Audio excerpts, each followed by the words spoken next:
Hey Bravo fam, what's going on? Welcome back to my channel. I'm so glad that y'all are here today. If you guys want more Bravo content, go ahead and subscribe to my channel. Button to subscribe, it's right below. It's time to talk about the RHONY reunion part 2. This is my opinion. All right, let's get into it.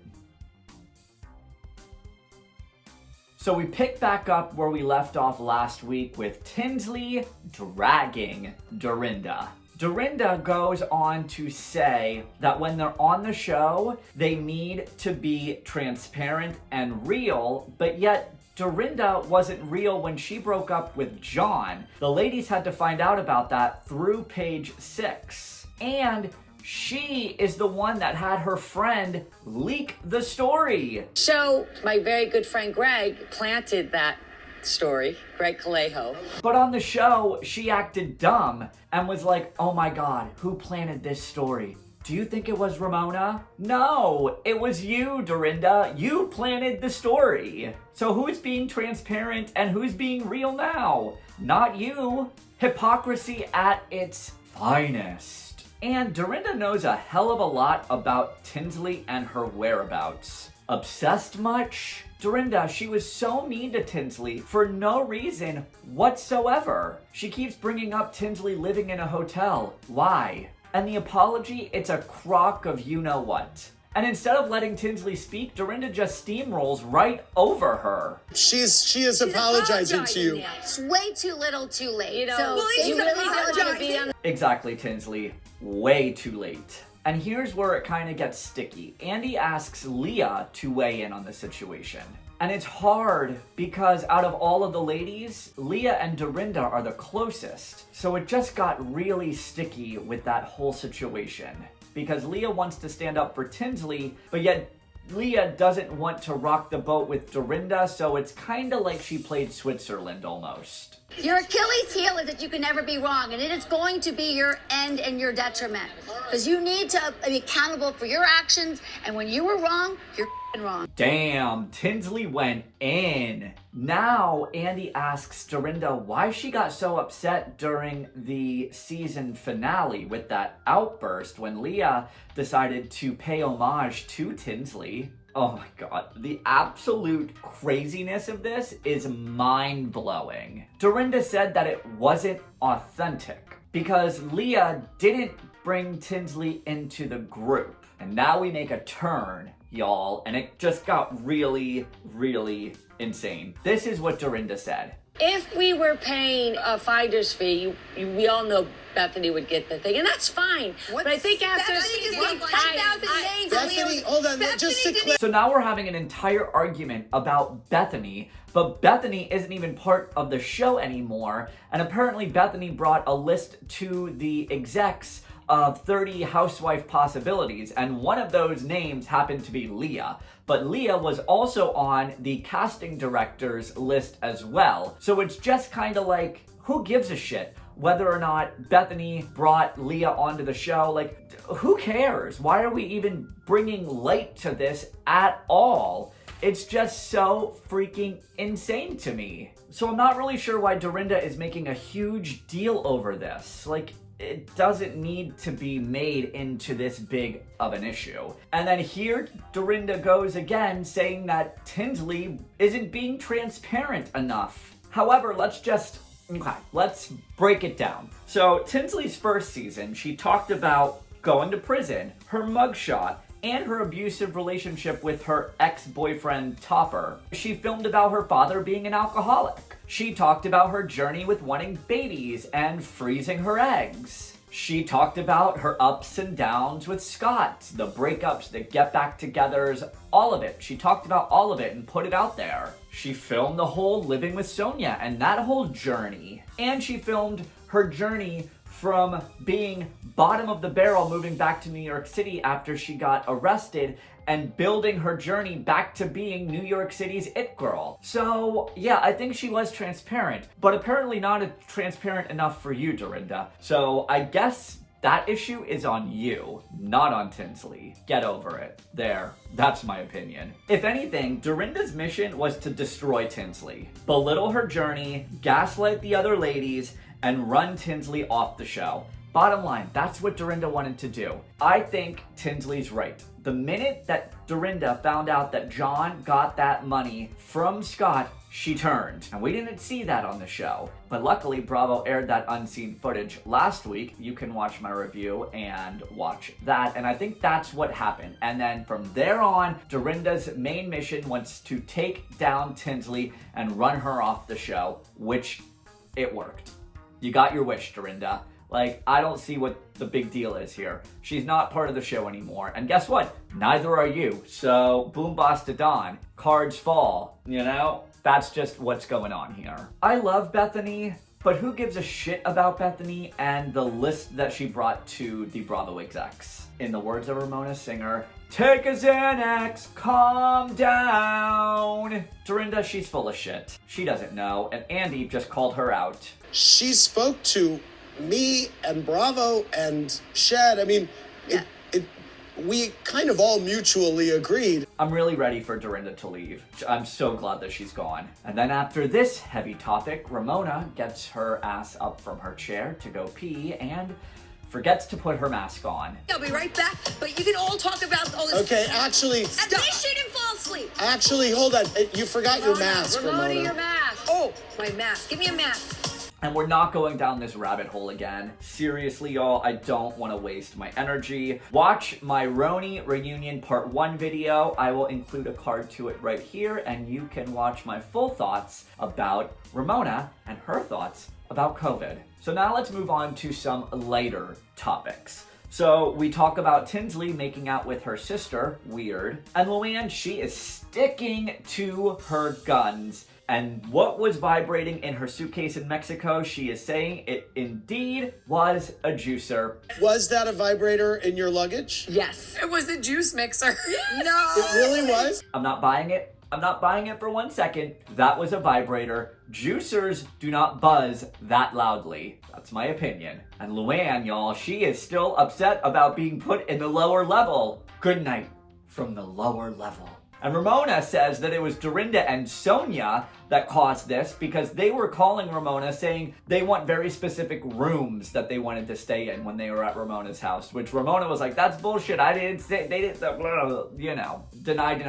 I don't know. Here's what, this is like what I think. Luann was being a diva. The lower level was very nice, and I would stay in the lower level. It was like a whole suite. Privacy galore. She had like a living room, she had a bedroom, a bathroom. It was a whole suite downstairs, all for Miss Countess Luann. Like, you're just being a little bit of a diva, Luann. Like, it was not that big of a deal. Like, it was chilly, wear a sweatshirt, get a blanket. There were spiders, oh well. Like, sorry it wasn't the freaking Marriott Marquis. Like, honest to God, it was not that bad. Seriously. And Andy brought up Ramona calling the waitstaff in Mexico servants. No, absolutely. It should have been such a great staff, and I own it. I'm antiquated, I'm old, and I don't always know the right It's not proper the first words. time you... Okay, no excuse, Ramona. Be better. Like, that was horrible. That within itself should have gotten you fired, but it didn't. It's kind of like you're a cockroach, like you were just not going away. So now we move gears and let's talk about Luann and her journey this season. So I feel that Luann, despite a few hiccups with Sonia and Dorinda, I feel like she did have a good season. She did. Luann had a very good season this year. She's off probation, she's very centered, she was the voice of reason for many of the ladies this year, and she just seemed more relatable and down to earth. However, I'm glad that we addressed Luann comparing her issue with the law to the issues with the women at the Fortune Society, because those are very different things. The fact that this was brought up about how Luann compared her one night in prison to these women's journeys of actually being incarcerated and being on parole, it's very, very, very, very different. However, Luann realized what she said and she's learning, which, you know, that's all we can expect from people. I mean, I don't know. I think Luann realized she made a mistake. She's learning about terminology. She's shedding light on an organization that deserves to have light shed on it, and she is using her platform to do better and help an organization and help women, give them a voice when they feel like they don't have a voice. And I mean, we can't hate her for that. We can hate her for other things, but we can't hate her for that. Why I work with Fortune is I want to raise awareness because the prison system in this country is in a bad state. They're making money off of people's misfortune. Also, Luann opened up about her father and his role in her life, and that whole scene was very heartwarming to watch. Again, it made Luann very relatable. Luann really has evolved over the course of her time on this show. She started out as that very entitled countess, and, you know, she's cool. I feel like Luann, she's a cool girl this season. She had her moments. Yes, I will 100% say that she had her moments where it just made me go, ugh, God, Luann, back to your old self. But she quickly snapped out of it, and I think she had a very good season. There, I said it. And now we're gonna talk about the women and their flirting this year. Ramona, please expand on your relations with him. Who's William? Oh my God, Ramona, don't act dumb. Just friends? Bitch. Y'all were more than just friends. Maybe you're not anymore because you do shit during sex. So maybe that's why you're just platonic now. Just saying. Dorinda, she has a new beau. Are you seeing somebody? Oh my God. You know, we'll see. We'll see. Really? And here are my hopes for Dorinda. All right, hear me out. She has been having a really bad few seasons. We cannot deny that. And, well, she's trying to, but we can't deny that. We see it. She's deflecting, she's in denial, she has extremely bad anger issues and some drinking issues. We're not saying you're an alcoholic, we're saying you have a problem with alcohol. Very big difference. So she needs a season or two break. She needs to focus on sorting out her life, really do some self-discovery, then come back, maybe season 15. I feel like that has a very good ring to it. Bring her back for season 15. Take season 13 and 14 off, really focus on yourself, you know, get yourself grounded, get yourself good, and then come back fresh, rejuvenated. The Make It Nice Dorinda, bring her back. I like Make It Nice Dorinda. And then let's revisit. So take this time off and really figure your shit out because you need to. So now let's talk about the dynamics between Leah and Ramona, or as Andy coined it,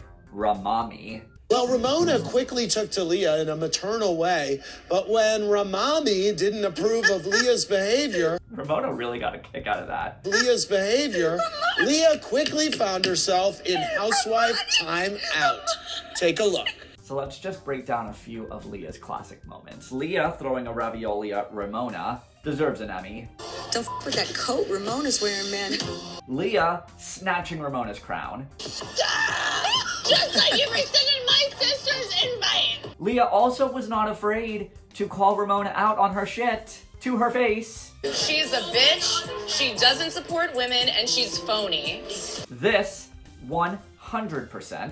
And her sister tells me I cheapen the group of friends. Bitch, I elevate the shit. Get out of here. All right, so now let's talk about the 50 Girlfriends birthday party because, y'all, we have got to talk about that. So Ramona's issues with Leah, whether Ramona wants to agree with it or not, it all stemmed because Leah's dress was up over her waist. And Ramona, she was embarrassed. She was embarrassed in front of her snooty Upper East Side friends. Leah was dancing. It was a birthday party. She was having fun, for crying out loud. Like, let's not take this too seriously. Leah is allowed to have fun at a birthday party with her friends. And I think Leah has made it very clear that she's not going to change for anybody. And it wasn't as if Leah was flopping around her tits all over the place. She wasn't naked. And Ramona 100% holds Leah to a very different standard than the rest of the ladies. We have to admit that. I am held to such a different standard than everyone else. You know, I find Sonia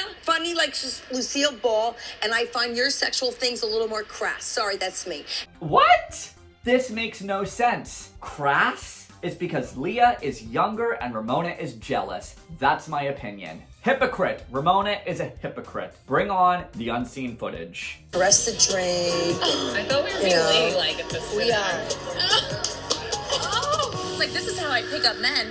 All right, so now let's discuss Ramona talking about Leah's mental health issues and how she shouldn't drink and mix pills. Like, bitch, instead of Googling it and talking about it behind Leah's back, you should have been woman enough and talked about it to her face, one-on-one. I'm not on bipolar medication. Well, how would I know that? You should ask me.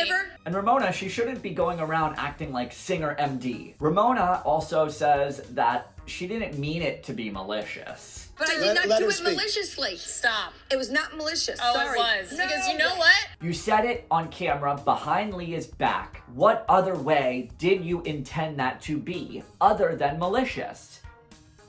And then Ramona has the nerve to tell Leah to help America. Save Own me. it and help America. Help America. Help people. You're gonna tell me? Are you to help doubling down on America? this? Excuse me? Yes? And share her story because 12% of Americans are on antidepressant pills. Who is this woman? It's Leah's story to share on her terms, not on your terms, Ramona. Ramona literally took something so personal of Leah's, shoved it into the light, and then talked about it behind her back. That is a very, very low move, even for Ramona. Ramona, that's not how that saying goes. Part of Leah reminds me of myself. She beats her own drummer. I always beat my own drummer, okay? And Leah is nothing like you. And that's a huge insult to Leah. Nothing about you is what I aspire to be at all. No hugging, Ramona. Sit your ass down, girl. You're not allowed to hug. No, you can't hug her. You can't just Okay, sit yeah, down. you can. Okay? No, they're Here come the health guys. Okay. All right. Thank you, ladies. And that's a wrap for RHONY Reunion Part 2. Next week, we are gonna wrap things up with RHONY Reunion Part 3, and we will put this season to bed. Make sure you get yourself subscribed to my channel. Button to subscribe is right below. Give this video a big thumbs up and comment below. Let's have a discussion. What did y'all think of the RHONY Reunion Part 2? Sound off below. Let's talk about it. I'll be back next week for the Real Housewives of New York City Reunion Part 3. Make sure you get yourself subscribed to my channel, and I will talk to you next week. Don't be assholes, guys. Bye.